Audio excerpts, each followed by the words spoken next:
You know, United Nations, if you can say one bad thing about me, I can give you 10.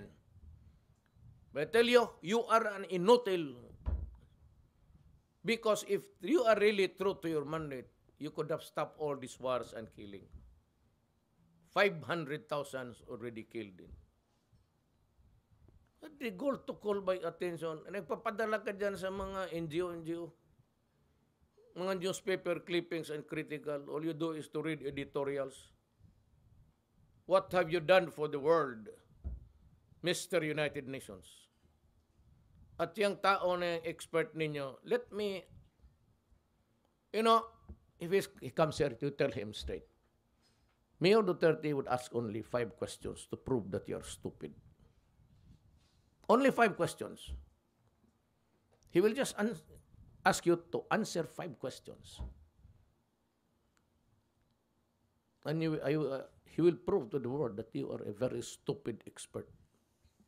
Maybe we'll just have to decide to separate from the United Nations. Kung ganun kayo kabastos, umalis na kami dyan sa inyo.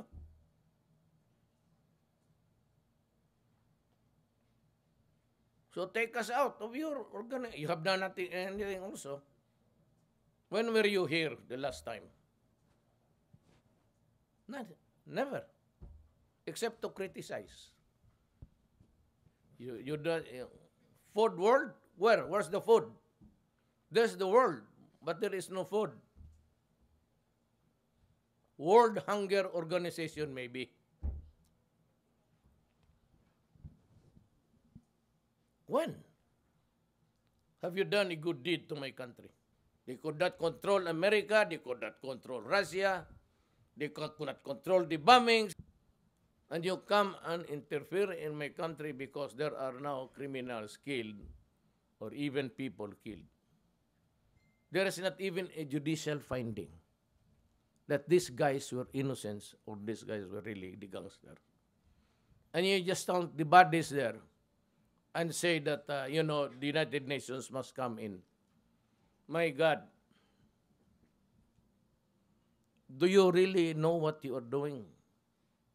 Sinali pa sa yung presidente to give award because you rely on the NGOs.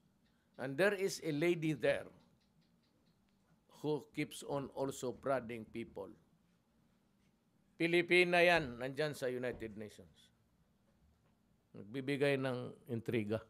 So I'd like to talk to that said alleged expert of the UN. I demand that he comes here.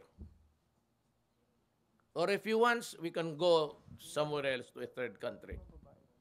Let him talk to me and let him face me with hard facts. Not newspaper clippings. You do not just throw that kind of allegation or statement without coming even here to just relying on the reports of the newspapers. That's what you do. That's what you do.